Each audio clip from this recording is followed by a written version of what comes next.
Baik, mari kita bersama-sama berdoa. Bapa, kami berterima kasih buat hari yang spesial ini, Jumat Agung, di mana kami mengingat peristiwa lebih dari 2000 tahun yang lalu, Engkau tersalib di Golgota untuk menebus dosa-dosa kami. Kami sungguh-sungguh bersyukur karena pengorbanan-Mu lah kami boleh hidup, dan karena pengorbanan-Mu lah kami memperoleh kepastian keselamatan kekal. Bapa, pada pagi hari ini, kami bersama-sama seluruh umat-Mu di seluruh dunia, di seluruh Indonesia, bahkan umat-Mu yang ada pada pagi hari ini di GB Matraman, ya Tuhan. Kami bersama-sama merenungkan firman-Mu, kami bersama-sama memperingati, kami bersama-sama mengingat betapa luas, betapa dalam, betapa tinggi, betapa dahsyat kasih-Mu kepada kami. Kami percaya Tuhan, Kau hadir di tengah-tengah kami, walaupun pertemuan kami pada pagi hari ini melalui Zoom, melampaui provinsi, melampaui tempat, tapi Engkau hadir. Engkau adalah Allah kami yang omnipresent. Engkau hadir dimanapun. Berbicaralah kepada kami semua. Berbicaralah kepada seluruh umat-Mu.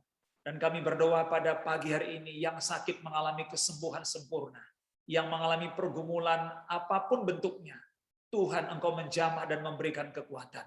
Kami percaya Engkau tidak meninggalkan kami. Kami percaya Engkau terus menuntun kami. Berbicaralah ya Tuhan.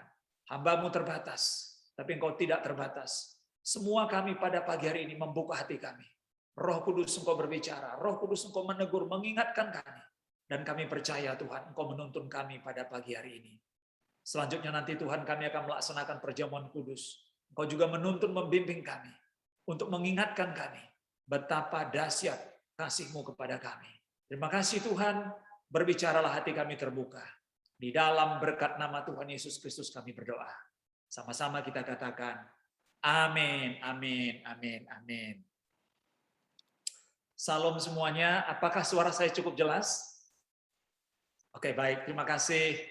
Salam hangat dari Provinsi Bali. Senang bertemu dengan saudara semua. Rasanya kita sudah hampir mungkin 2 tahun ya, 2 tahun, kurang lebih 2 tahun belum bertemu. Ya, tadi saya sudah lihat Samuel sudah semakin tinggi ya. Dulu saya ingat masih kecil-kecil. Oke, salam semuanya.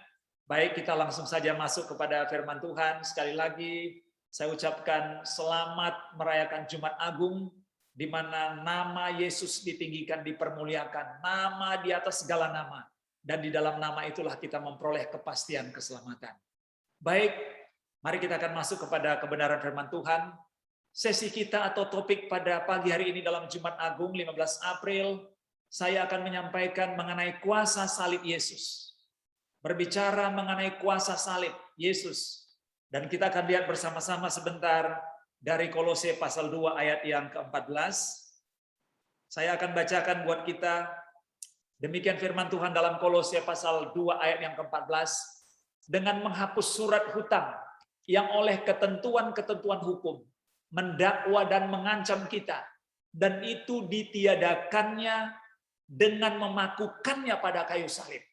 Saudara-saudara sekalian, peristiwa di Golgota adalah peristiwa yang sangat penting, peristiwa yang sangat mengagumkan, dan di dalam peristiwa kayu salib itu, kita yang seharusnya mati dan masuk kepada hukuman kekal, kembali memperoleh apa yang disebut dengan kehidupan kekal.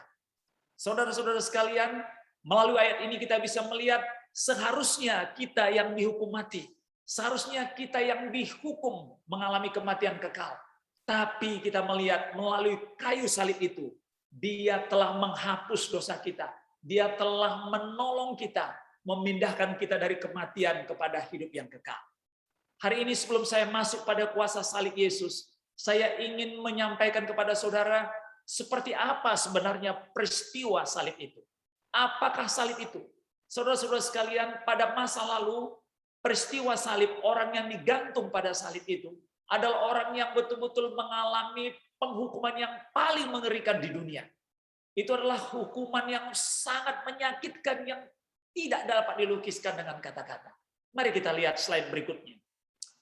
Jadi hukuman salib itu sudah dicatat oleh sejarawan bernama Josephus dan Cicero. Dia mengatakan, Penyalipan adalah kematian yang paling menyedihkan. Di sini disebut kata paling, itu disebut dengan comparative degree the most. Paling menyedihkan, paling kejam, paling mengerikan. Yang semua pada level paling, inilah yang paling menyedihkan. Dan dikatakan oleh Cicero, penyalipan adalah kematian yang paling kejam, paling mengerikan, tidak dapat dilukiskan dengan kata-kata manusia. Dan inilah yang ditanggung oleh Yesus di Golgota. Inilah yang ditanggung oleh Yesus di Kalvari. Karena Dia mengasihi kita. Seharusnya kita yang mengalami kematian yang mengerikan. Seharusnya kita yang mengalami kematian yang sangat menyedihkan. Tapi Kristus menerima itu. Dan Dia lakukan di kayu salib. Karena kasih-Nya kepada kita. Karena cintanya kepada kita.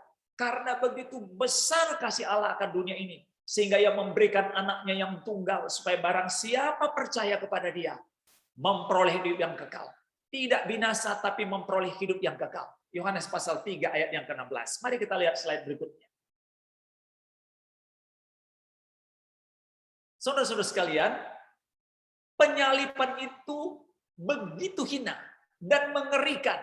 Sehingga hukuman ini tidak boleh diterapkan pada warga negara Romawi berapapun kejahatannya. Jadi saudara bisa bayangkan, apapun kejahatan Romawi itu, mereka tidak boleh, ini hanya boleh diberikan kepada wilayah jajahan Roma. Ini diberikan kepada orang-orang yang pada zaman itu dianggap begitu jahat, begitu mengerikan. Dan ini dianggap sebagai kutuk. Dan ini diterima, dilakukan oleh Yesus. Dia terkutuk karena kita. Dia dikutuk, dia mengalami penyalapan yang begitu mengerikan. Karena kasih-Nya kepada kita. Saudara-saudara sekalian, kita akan lihat sebentar rincian mengenai salib. Next. Nah, penyalipan dalam perjanjian lama itu tidak ada. Tapi ada kalanya mayat digantung di sebatang pohon sebagai peringatan kepada orang banyak. Mayat yang demikian dianggap terkutuk dan harus diambil dan dikuburkan sebelum malam tiba. Jadi pada zaman itu dalam perjanjian lama memang ada, tapi bukan penyalipan. Orang digantung. Itu karena kejahatannya. Dan orang itu sedemikian mengerikan dan dia mayatnya dibuang, ditimbun dengan batu atau tanah. Kemudian dia sudah harus dikuburkan, dikebumikan sebelum malam tiba. Itu ada dalam perjanjian lama, tapi bukan penyalipan. Oke, next. Nah, mari kita melihat peristiwanya. Mahkota duri itu diameternya lebih kecil dari kepala Yesus. Sehingga menimbulkan luka dan rasa sakit yang amat sangat. Saudara-saudara sekalian, ini dimasukkan, ditempatkan, diletakkan kepada kepala Yesus, sehingga duri yang tajam itu menusuk sampai masuk kepada rongga kepalanya, dan sampai membentur korteks atau tempurung kepalanya. Saudara-saudara sekalian, tadi di awal ini ditayangkan sejenak mengenai Passion of Christ. Bagaimana Kristus mengalami hukuman yang sangat mengerikan.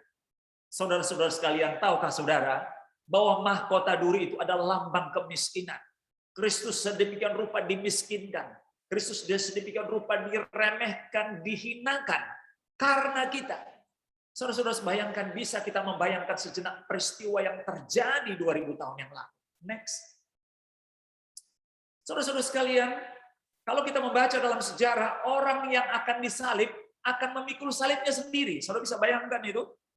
Ke tempat penyalipan, tetapi tidak seluruhnya, hanya bagian kayu mendatar atau patibulum. Nah, itu jadi dibawa oleh Yesus, Via Dolorosa itu. Jadi dari Via Dolorosa itu ke Golgota, itu memerlukan waktu yang sangat panjang.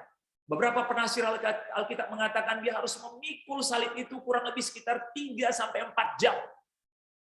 Saudara-saudara bayangkan, tiang yang digunakan itu berukuran 1,8 sampai 2,4 meter dengan berat sekitar 130 kg. Jadi kalau ini yang dibawa barangkali adalah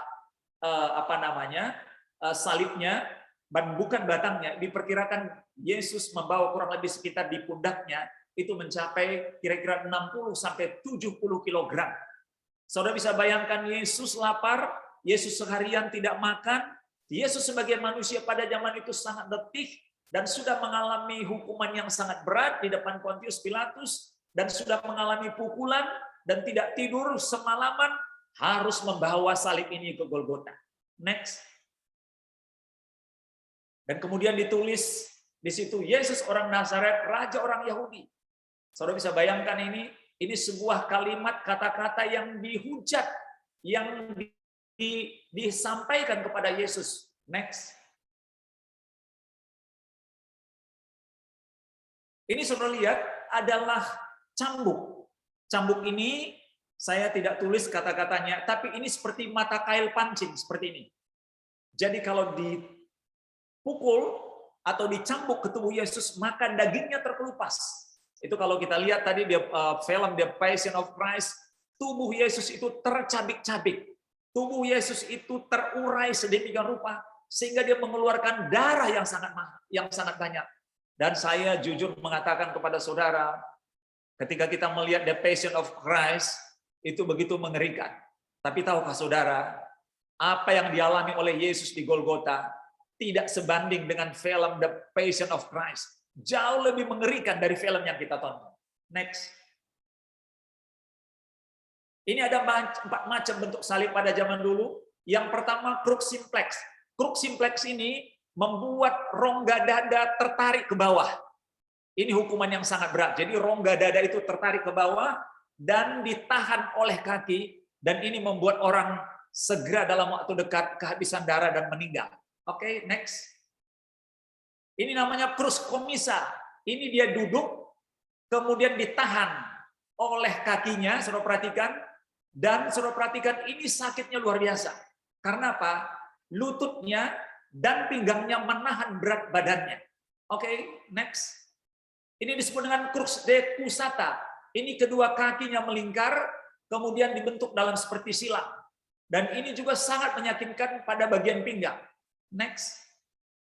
Ini disebut dengan crux imissa. Inilah yang dilakukan oleh Yesus di Golgota. Namanya crux imissa. Jadi salib seperti ini. Jadi kalau saudara-saudara sekalian, saya tunjukkan ini merupakan riset dari sejarah. Ini adalah penyalipan yang sangat mengerikan.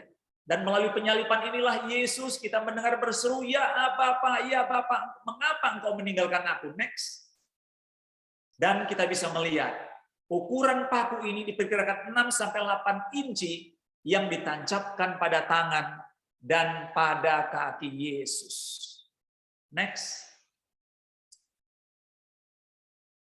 Oke, lanjut.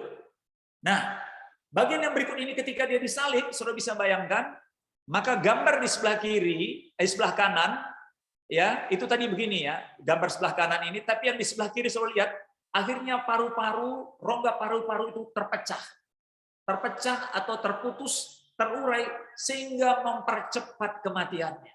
Begitu menderita dan begitu menyakitkan dan begitu mengerikan.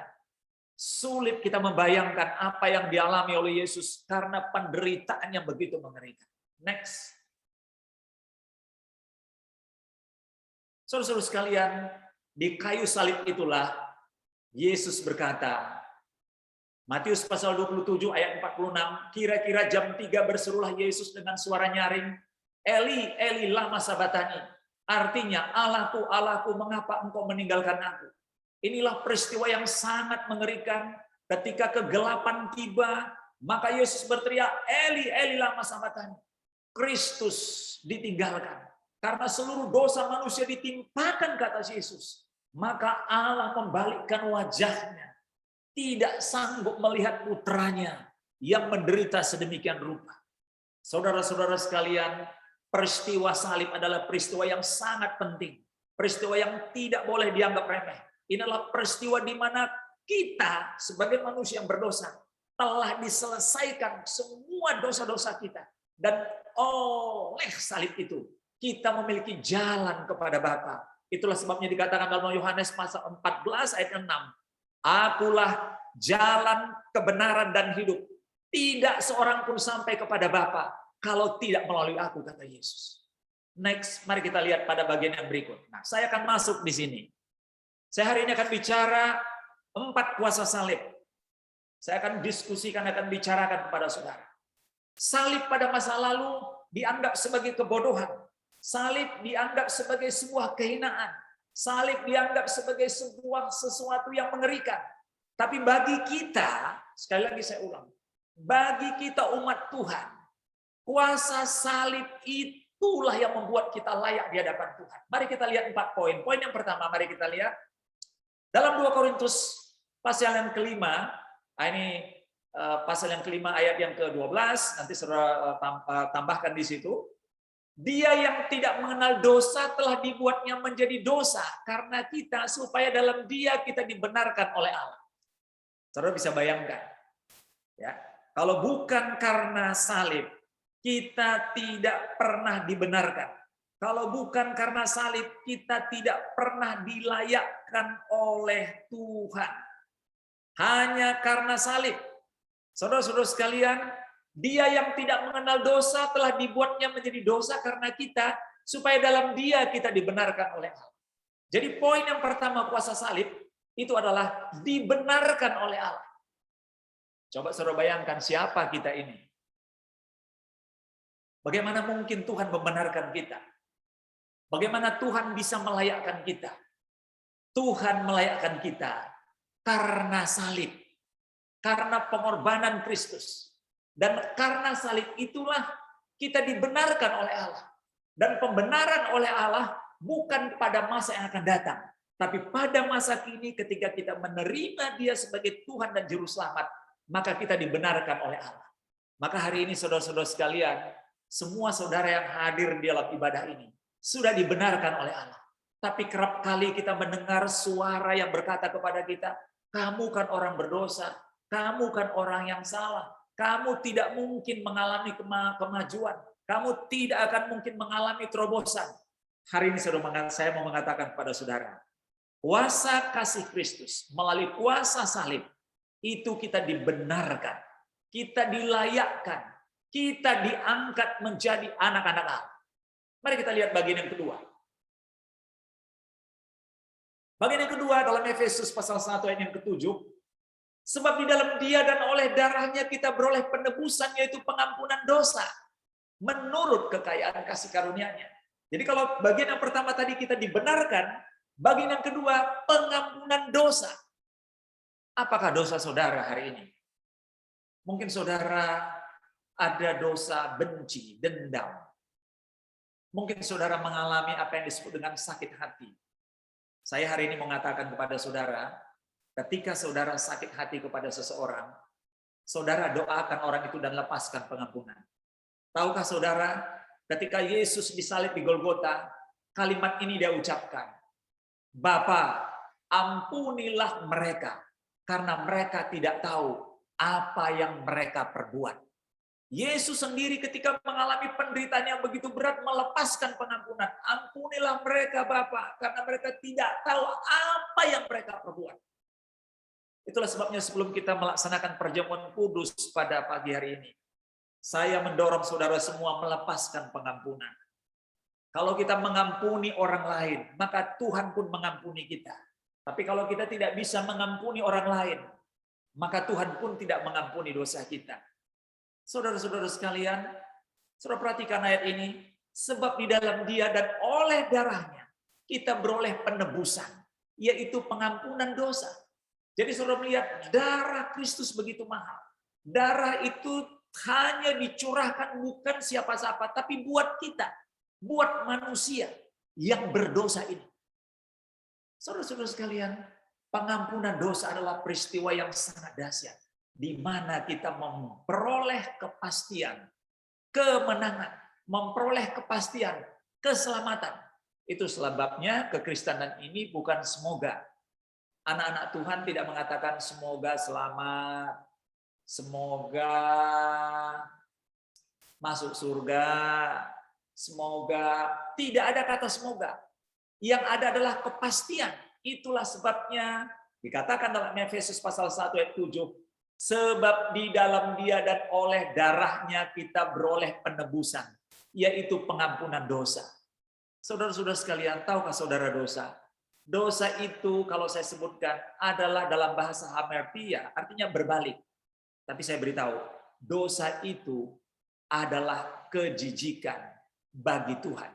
Tuhan tidak mau berhubungan dengan dosa. Tuhan tidak mau melihat lagi dosa. Tuhan tidak akan bisa bersatu dengan dosa. Dan dia harus mengorbankan anaknya sendiri, yaitu Yesus.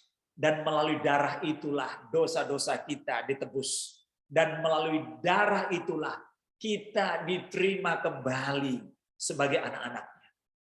Mari kita lihat bagian yang ketiga. Bagian yang ketiga, kuasa salib Yesus. Jadi tadi yang pertama adalah dibenarkan, kedua tadi ditebus, dan yang ketiga, 1 Petrus pasal 2 ayat yang 24 sampai 25. Ia sendiri telah memikul dosa kita. Saudara bisa bayangkan? Jadi perjalanan Kristus dalam Via Dolorosa itu sampai ke Golgota, dia memikul dosa kita. Dia memikul segala pemberontakan kita. Semua dosa apapun yang saudara lakukan dipikul oleh Yesus. Dan di dalam tubuhnya di kayu salib. Supaya kita yang telah mati terhadap dosa, hidup untuk kebenaran. Oleh bilur-bilurnya kamu telah sembuh. Sebab dahulu kamu sesat seperti domba, tetapi sekarang kamu telah kembali kepada gembala dan pemelihara jiwa. Bagian yang ketiga yang ingin saya sampaikan, kuasa salib Yesus. Oleh bilur-bilurnya kamu telah sembuh. Pada siang hari ini siapapun di antara kita yang sakit, lihatlah kuasa salib Yesus. Oleh bilur-bilurnya kamu sudah sembuh. Apapun penyakit kita, oleh bilur-bilurnya kita semua sembuh. Apapun pergumulan kita, oleh bilur-bilurnya kita dipulihkan. Saudara sakit hati, saudara mungkin sakit secara psikologis, sakit fisik, oleh bilur-bilurnya kamu telah sembuh. Bagaimana caranya oleh bilur-bilurnya kamu sembuh?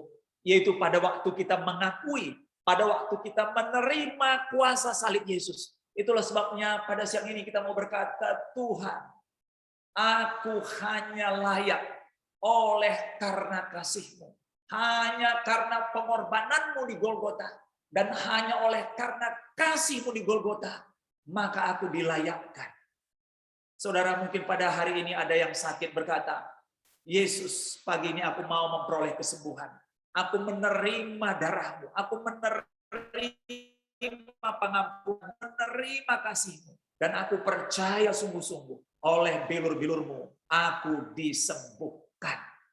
Saudara-saudara sekalian, lihatlah betapa besar kasih Allah kepada kita. Lihatlah betapa besar cinta Tuhan kepada kita. Dia memanggil kita, hai kamu yang berlelah dan bertanggungan berat, datanglah kepadaku. Aku akan memberikan kelegaan kepadamu. Yesus pada siang hari ini berkata kepada kita, datanglah. Lihatlah salib itu. Lihatlah pengorbanan Kristus yang begitu dahsyat itu. Lihatlah betapa dia hebat untuk kita. Saudara-saudara sekalian, hari ini kita lihat pada bagian yang ketiga ini. Ia sendiri telah memikul dosa kita. Jadi saya mendorong kita semua, jangan lagi ada yang mengeluh dalam hidup ini. Jangan lagi ada yang menggerutu. Jangan lagi ada yang mengomel. Jangan lagi ada yang menyalahkan siapa-siapa. Pandanglah kepada salib itu. Pandanglah kepada Kristus yang tangannya terbuka lebar untuk kita dan berkata, datanglah kepadaku. Hai kamu yang berlelah dan bertanggungan berat. Aku akan memberikan kelegaan kepadamu.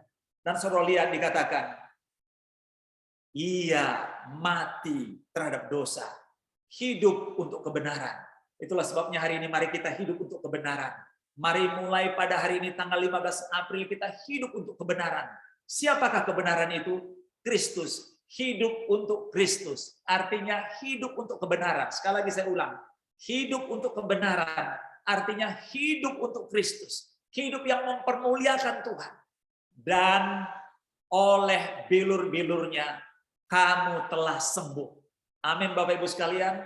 Katakan kepada diri saudara, saya mengalami kesembuhan oleh karena Kristus. Saya mengalami kesehatan oleh karena Kristus. Saya mengalami pembebasan, kemenangan oleh karena Kristus. Dan oleh karena bilur-bilurnya, kamu telah sembuh. Bukan akan sembuh, tapi telah sembuh. Sebab dahulu kamu sesat seperti domba, tetapi sekarang kamu telah kembali kepada gembala. Jadi dialah gembala kita, pemelihara jiwa kita. Saudara-saudara sekalian, apa yang dimaksud dengan jiwa? Isi jiwa itu 3. Yang pertama pikiran, yang kedua kehendak, yang ketiga adalah emosi. Pikiran, kehendak, emosi kita dipelihara oleh Tuhan. Itulah sebabnya kekhawatiran-kekhawatiran kita. Apa yang terjadi besok, apa yang terjadi minggu depan, kita tidak pernah tahu. Tapi yang paling tahu adalah Tuhan. Mari kita letakkan persoalan kita. Kita letakkan pergumulan kita. Saudara-saudara sekalian, saya mau kesaksian 1 menit, 2 menit. Saudara-saudara sekalian, ini kan kita mulai pulih di Bali. Saudara-saudara sekalian, banyak sekali kawan-kawan kita yang betul-betul restorannya kolaps. Nah, sekarang kalau mau bangun lagi, itu kan butuh dana. Dan banyak yang akhirnya menjual restorannya. Dan yang paling menyedihkan kita, ini satu peristiwa yang saya berharap tidak ada jemaat mengalami di sini. Banyak sahabat-sahabat kami yang tertipu dengan trading forex dan binomo. Ada yang kehilangan uang di trading, itu membeli robot ratusan juta.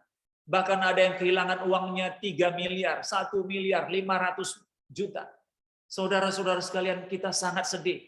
Dan baru sekarang dia cerita.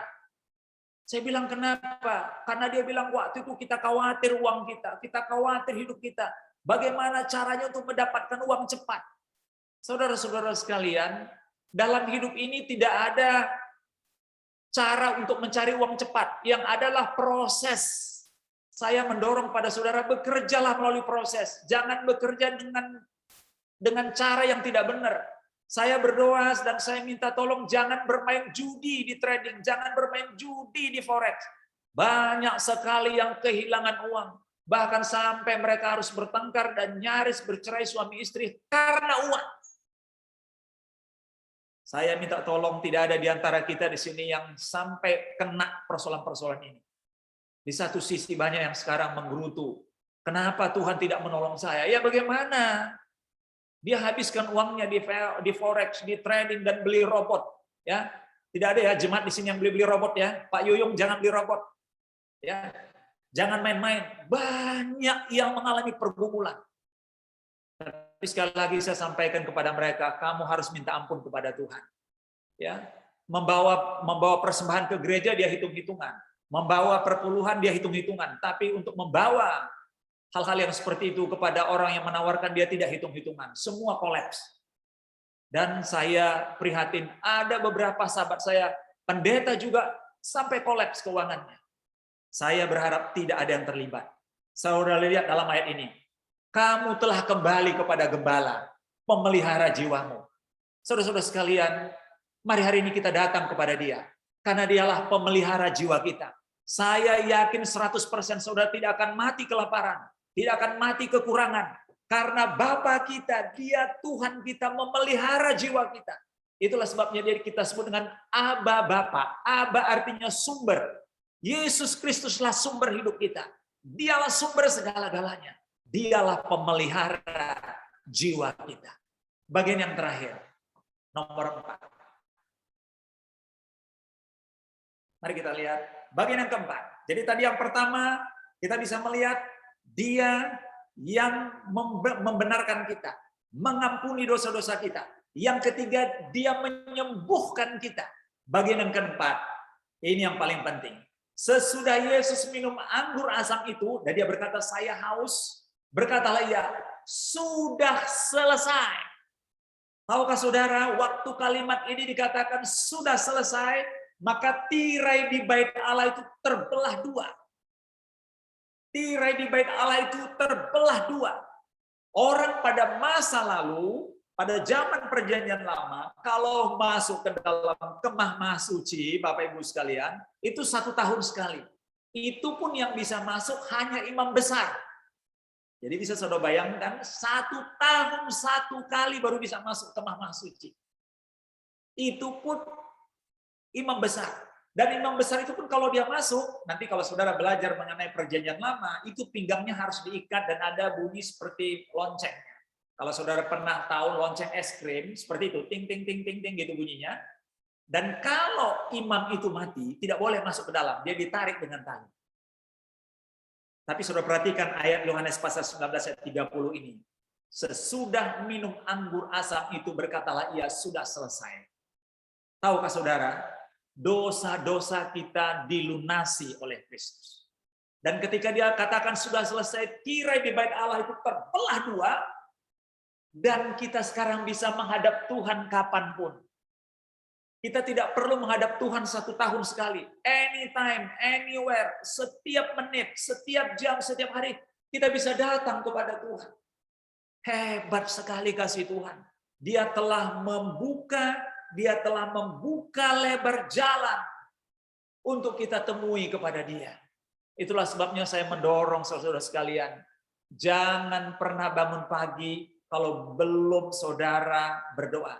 Jangan pernah lakukan aktivitas-aktivitas apapun sebelum saudara datang berdoa kepada Tuhan. Saya mendorong saudara-saudara bangun lebih pagi untuk bersekutu dengan Tuhan. Berdoa memohon hikmat pertolongan Tuhan sepanjang hari ini. Kita tidak tahu apa yang akan terjadi minggu, 2 minggu, 3 minggu ke depan, 1 tahun ke depan. Kita tahu bersama-sama kedatangan Tuhan yang sudah sangat dekat. Mari kita mempersiapkan hati kita. Jangan lagi bermain-main dengan dosa. Jangan pernah bermain judi. Bagi yang pria-pria yang sudah menikah, jangan pernah ada istri simpanan. Bagi yang berpacaran yang benar. Bagi yang memainkan musik, mainkan musik yang benar. Ada urapan. Mari kita menjadi umat Tuhan yang sungguh-sungguh. Karena Tuhan sudah menyelesaikan persoalan kita. Dia sudah menyelesaikan dosa-dosa kita. Dia sudah menuntaskan semua hukuman itu di Golgota. Dan dia berkata, sudah selesai. Apalagi dosa yang kita bawa. Apalagi pergumulan yang kita bawa. Dia bilang, sudah selesai. Itulah sebabnya kata sudah selesai, it is finished. Tetelestai. Dalam bahasa Yunani, tetelestai artinya teriakan seorang pemenang. Itu kalau kita lihat orang main bola, begitu gol, gol, hore, telestai, menang. Oh, coba angkat tangan saudara sama-sama katakan, menang. 1, 2, 3, menang. Jadi bukan menang, bukan begitu. Kalau pemenang itu, mana ada orang pemenang? Saya sudah menang. Nggak ada begitu, itu lemes. Selesai, menang. So lihat, dia melewati perjuangan yang begitu berat. Dia memenangkan kita. Sehingga kita terbebas dari kutuk dosa. Tidak ada lagi kutuk kepada saudara karena sudah ditanggung oleh Yesus di Golgota. Itulah kuasa salib. Jangan lagi kita berpikir, aduh apa yang akan terjadi minggu depan, apa yang terjadi tahun depan. Katakan hari ini sudah selesai. Kristus sudah menyelesaikan semua pergumulan kita. Tapi iblis selalu berbisik, kamu masih salah, kamu masih belum berkembang. Selalu ada bisikan-bisikan. Hari ini, saudara sekalian, sebelum kita masuk dalam perjamuan kudus, apa yang menjadi pergumulan kita? Mungkin ada pergumulan mengenai pekerjaan. Firman Tuhan mengatakan, sudah selesai. Siap. Ya, sudah. Sekarang persoalannya, maukah kita datang kepada Tuhan? Itu persoalannya. Banyak orang mengeluh, tapi nggak mau datang. Makanya Tuhan Yesus bilang kepada murid-muridnya ketika di Taman Getsemani, tidak sanggupkah kamu berdoa 1 jam saja? Supaya kamu jangan jatuh ke dalam pencobaan. Itulah sebabnya mulai hari ini, mari kita semua umat Tuhan semakin sungguh-sungguh berdoa. Daripada kita ngomel, daripada kita marah-marahin, lebih bagus kita bersyukur. Daripada kita bangun pagi langsung minum kopi dan cari goreng pisang, ambil waktu berdoa, ambil waktu bersyukur, ambil waktu angkat tangan. Tuhan, terima kasih pagi ini boleh bangun dengan tubuh yang segar. Engkau menjadi sumber kekuatanku. Apapun yang kau kerjakan pada pagi hari ini, Tuhan, buatlah berhasil. Ketika saudara naik motor, ketika saudara naik mobil, ingatlah, tangan Tuhan yang kuat menuntun saudara. Saudara-saudara sekalian, jadi yang pertama tadi kita dibenarkan, dosa-dosa kita sudah diampuni, dan yang ketiga penyakit kita sudah disembuhkan, dan yang keempat, sudah selesai semua, sudah dibereskan oleh Tuhan. Betapa luar biasanya Tuhan itu kepada kita. Betapa baiknya Dia kepada kita. Dan Dia berkata kepada kita, marilah datang kepadaku. Marilah datang kepadaku. Dia melebarkan tangannya seperti ini. Adakah di antara kita sekarang mau berkata, Tuhan aku mau datang. Aku mau merendahkan hatiku di hadapan-Mu. Aku sungguh-sungguh mau mengasihi Engkau Tuhan. Darah-Mu yang tertumpah di Golgota itu sudah menebus aku dari dosa. Dan oleh karena darah-Mu, aku dibenarkan. Dosa-dosaku diampuni. Segala pergumulanku ditolong oleh Tuhan. Segala penyakitku sudah disembuhkan. Dan sudah selesai. Saudara-saudara sekalian, sekali lagi saya bacakan. Sesudah Yesus minum anggur asam itu, berkatalah ia, sudah selesai. Lalu ia menundukkan kepalanya dan menyerahkan nyawanya. Hari ini kita memperingati Jumat Agung. Peristiwa di mana tercatat di dalam kitab suci, bahkan tercatat dalam sejarah, Kristus menebus dosa-dosa kita. Kiranya Tuhan memberkati kita, Tuhan menolong kita, Tuhan menguatkan kita. Dan ingatlah, sudah selesai di Golgota. Dosa-dosa kita sudah selesai di Golgota. Pergumulan kita sudah selesai di Golgota. Sekarang bagaimana kita merespon Tuhan? Bagaimana kita menjawab panggilan Tuhan? Bagaimana kita mengatakan kepada Tuhan, ini aku Tuhan. Ini aku yang terbatas. Marilah Engkau menolong aku, menguatkan aku. Saya percaya, Yesus Kristus Tuhan tidak pernah berubah. Dulu, sekarang, dan sampai selama-lamanya. Dan kuasanya tetap nyata dalam hidup kita. Saya berdoa dan saya percaya semua saudara mengalami kemenangan, mengalami kekuatan, dan menjadi garam dan terang untuk kemuliaan bagi nama Tuhan. Kiranya Tuhan memberkati kita. Amin. Mari mungkin kita langsung masuk dalam perjamuan kudus.